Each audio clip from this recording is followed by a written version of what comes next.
Hello everyone, you're watching The World Now with Nifemi Oguntoye. The famous red arrows have flown past Buckingham Palace, leaving a trail of red, white and blue vapor trails in the sky. The king watched on from the palace's balcony alongside other senior royals, including Queen Camilla and the Prince and Princess of Wales. Today's appearance is particularly historic because it marks the very first time no members of the royal family who were on the balcony in 1945 are present at the VE Day anniversary celebration. Many gathered in London today to celebrate the 80th anniversary of the end of the Second World War in Europe. The celebrations, marked by a grand military parade, is attended by King Charles and members of the royal family who joined the nation in honoring the historic occasion.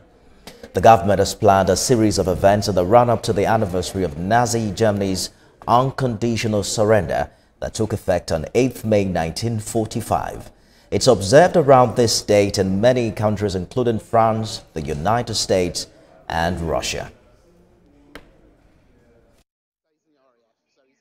I said to the guy in the next bed, "What the hell's going on?" And he said, "I think it was celebrating VE Day, the end of war in Europe." And I said, "Well, that's nice. Now let's get back to sleep." Bear in mind that I've seen all this happen before, from the time that I was a teenager, living, as Churchill put it, in the wilderness years, and at the time when appeasement was rife. The situation is different now, but the dangers are the same. And it is all about him today. What he did for his country and these people, we must remember them.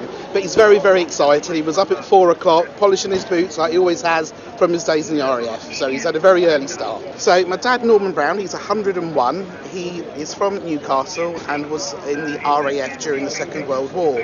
He was stationed in South Africa and he was at a flight training school. So he was training all the mechanics.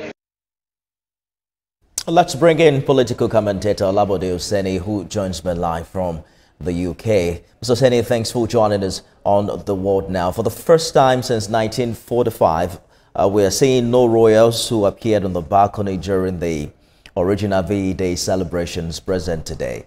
What does this say about the symbolic passing of the torch? And how do you think it changes the tone of remembrance for younger generations? Thank you very much, Nifemi, for having me. Obviously, you're talking of people that are passed on, and the 80 years ago, plus some of them, the Queen passed on, and who else before her?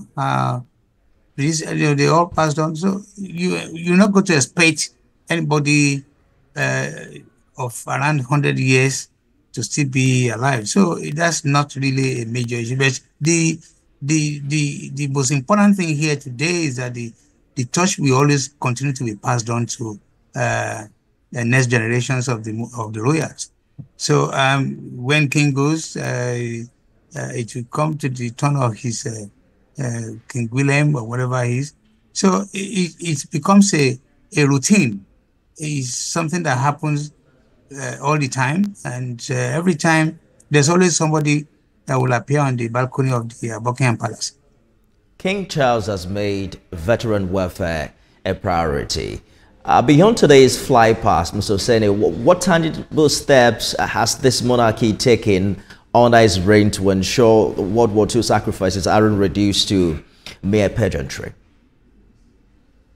Yes, again, you need to realize that King is the head of government in the UK, and I'm sure some of what he wants is what his government will pursue or will do. And when it comes to looking after the military, it's very, very important that they are well taken care of. The only area that I want to disagree is the amount of money that is being spent on defense. I mean, he's not going to say he doesn't know about that. That's so much money and being expended on military wares, which the world doesn't need. So otherwise, I mean, his policies is about how to look well after the royal, I mean, the militaries. Interesting way you've put it. While the UK celebrates with unity Russia's Victory Day is on 9th of May, and some perceive it as a platform for wartime rhetoric.